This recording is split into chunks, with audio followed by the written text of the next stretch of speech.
C'est vrai qu'on a eu pas mal d'occasions ou situations.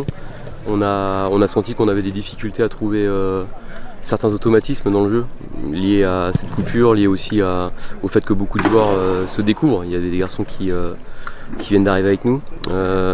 Et en plus, on voit aussi que physiquement, on n'est pas du tout tous au même niveau.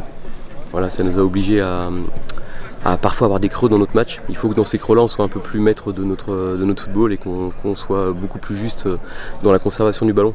On rend parfois des ballons et puis voilà. Mais bon, les joueurs ont couru, les joueurs ont eu un match en situation dans de bonnes conditions contre un adversaire qui nous a donné du fil à retordre.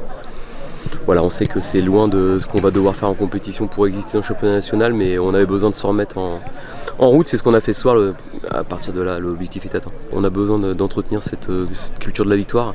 Et lorsqu'on porte le maillot de Sochaux, on doit avoir cette culture de la victoire partout, tout le temps, quel que soit l'adversaire. Et on sait qu'on va être soumis à beaucoup de difficultés. Donc il faut jamais négliger les victoires. La dernière fois contre Le Mans, on avait cassé une spirale négative. Et j'ai envie de dire que ce soir, à travers cette petite victoire 1-0, on a entretenu.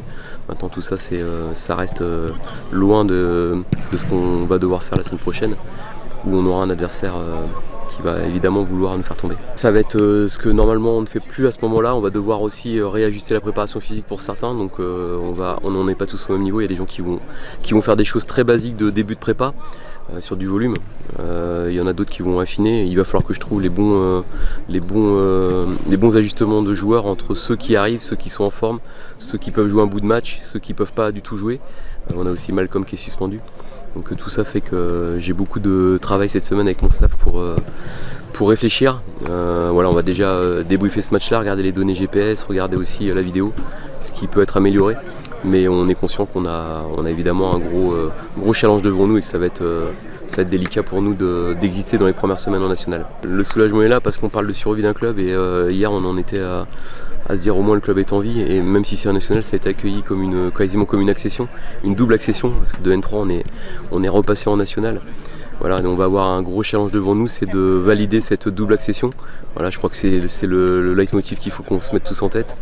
On est monté de 2 divisions et nous sur le terrain on va devoir valider cette double accession en se maintenant en national et en créant les conditions d'un avenir radieux pour le club. Cette année-là, c'est l'année de tous les dangers sportivement parlant, mais si on franchit cet écueil-là avec qualité, en posant de bonnes bases, de bonnes fondations, tant dans le jeu, dans l'effectif que dans le club, entre toutes les composantes du club, je crois que le FC Sochaux retrouvera toutes ses couleurs, mais là on est dans une autre partie de notre histoire.